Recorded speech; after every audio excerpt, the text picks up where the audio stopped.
every single time that I recommend a QD-OLED monitor, I gotta add like this big disclaimer. Every single time. The contrast is obviously unreal. Colors look incredible. Gaming looks phenomenal. But I'd keep like an LCD around for anything like text heavy. I've said it so many times that it's like muscle memory at this point. But I got a solution for you. But first, I want to give you a solution to maybe some other stuff you got going on. A chance to win, not 100, not 200, not 300, not even this many 100, but that many 100. Thank you guys for supporting the channel. Thank you guys for supporting me all these years. It led me a chance to live my dream. Super easy. Leave me a comment down below. Tell me the first game you'd play on your new monitor. Tell me the first movie you'd watch on your new monitor. Tell me what you would do anything with your first monitor. Make sure there's a way to contact you either in the comment or on your YouTube page. Watch the video all the way through, give it a thumbs up. You can comment once per day to win and let it run for 10 days, open to anyone in the world. Information though will be down below.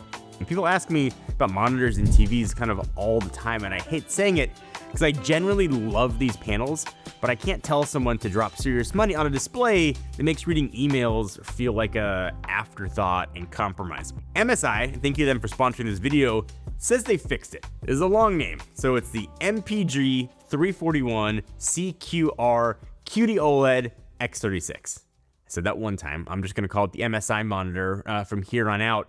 So this guy behind me is a pre-production unit, so I can't do a full deep dive review yet, but MSI sent me one early, so I get a first look before it launches in Q1-ish. So the text issue has never been about resolution or sharpness. That's why it's kind of hard to explain to somebody who's never actually seen it. They're like, resolution's incredible. I watch movies on OLED, it's great. It is actually the sub-pixel layout. So previous QD-OLED panels, and that includes TVs too, used what's called a triangular arrangement. That made games and things look incredible. They use it for blending colors, but text is not about blending colors. Text, obviously you need like hard edges and clean lines so you can differentiate kind of the black text from the white background. And the triangular layout was not made for that. You'd get, I don't know, they kind of called it like a rainbow fringing around the letters, almost like a chromatic aberration baked into the panel. It always almost gave me a bit of a headache, or I think my eyes were getting tired. Some people noticed it, some people didn't. I absolutely did. And MSI was like, I've got a solution.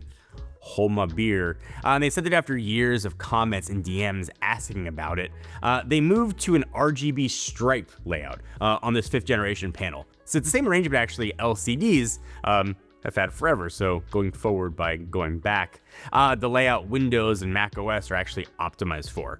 So if you load up a web page, open up documents, I scrolled around, and you can read text. It's clean and easy to read. Everybody's probably saying like every monitor could do this, but if you'd seen what QD-OLED looked like with text, you would understand what I'm talking about. But the question I had going into this was, what'd they give up to get there? Because usually that's how it works, right? You solve one problem, but sort of something else is going to suffer. Image quality did not suffer. This thing is stunning. Color accuracy is really impressive. Not oversaturating and punchy. I like gaming monitors kind of crank everything up to kind of pop on just like a showroom floor. That's actually accurate. You figure gaming would be what would suffer, right? It didn't. 360 hertz at 3440 by 1440 is ridiculous for an ultra wide. The smoothness is obvious the moment you start playing. There's like a fluidity, I guess, to motion that you feel more than you analyze. MSI added a coating they call Pureblack that improves how the panel absorbs light. You know how OLEDs can kind of look purple or magenta when ambient light sort of hits them? I've had people walk into my office, look at a black screen and ask why it looks purple. I shined the light directly at this MSI monitor expecting it to do the same, and it didn't. Blacks just stayed black. The only adjustment that I did make was I did switch to dark mode for everything here. Panel is crazy bright, and sort of staring at a white background for long stretches, because it's so bright, got uncomfortable. It's not really a flaw in the panel, it's just good output that has to be managed, I guess. If you're in a bright room or you want HDR highlights to really hit, I think you'll appreciate it. The other thing people worry about with OLED is burn-in, and that concern is still valid. It's not gonna happen all that often anymore. There's a lot of safeguards in place, but about gaming with sort of a HUD up all the time, there's one place that it really can happen. I'll leave a static image on screen long enough and it leaves kind of a permanent mark. Modern OLED displays do a lot to prevent this. Pixel shifting, automatic dimming of static elements, panel refresh cycles. The MSI monitor has all of that through their OLED Care 3.0 suite. But MSI would even further with something, and they're calling it MSI Care Sensor. It's a dedicated sensor actually built into the monitor that uses human detection to know when you're actually there. And I do want to be clear that it is a sensor. It is not a camera.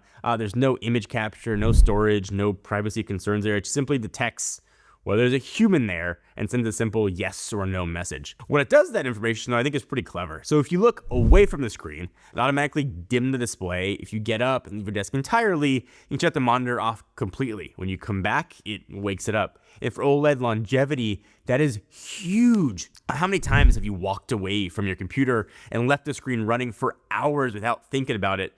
I do that all the time. This handles it automatically. The sensor also reads your room's ambient light and kind of adjusts the brightness and color temperature to match, kind of like True Tone on other devices you guys have probably used. On a panel this bright, having it adapt to your environment makes a huge difference. I have not tested it extensively, in all fairness. This is a pre-production unit, but the concept is solid here. 3-year warranty, covers burn-in 2. HDR Curve customization to adjust sort of how aggressive the automatic brightness limiting is, which I've never seen on another monitor. Setup is really quick too, and the square base takes up less space than MSI's old kind of Y-shaped stands. If you were shopping for a monitor right now, you're probably competing against some of the big brands that you know. All solid panels, but they're all still using older QD-OLED tech with the triangular layout. None of them have an answer for the text problem that MSI has solved here. So did they actually fix it? I can finally stop giving that disclaimer. Yeah. I do not have pricing on this yet. Like I said, it's still pre-production, so I'm not ready to give the final verdict, but from what I've seen so far, text clarity and color accuracy, game performance, or the way movies look on this thing, it is the closest anyone's gotten to a QD OLED that doesn't ask you to compromise somewhere. I'm optimistic here. For the first time in a while, I feel like QD OLED might be ready to be someone's only monitor. The MSI monitor launches in Q1. I will full review it once the retail units are available. If you want to learn more, check it out. All links you need will be down below.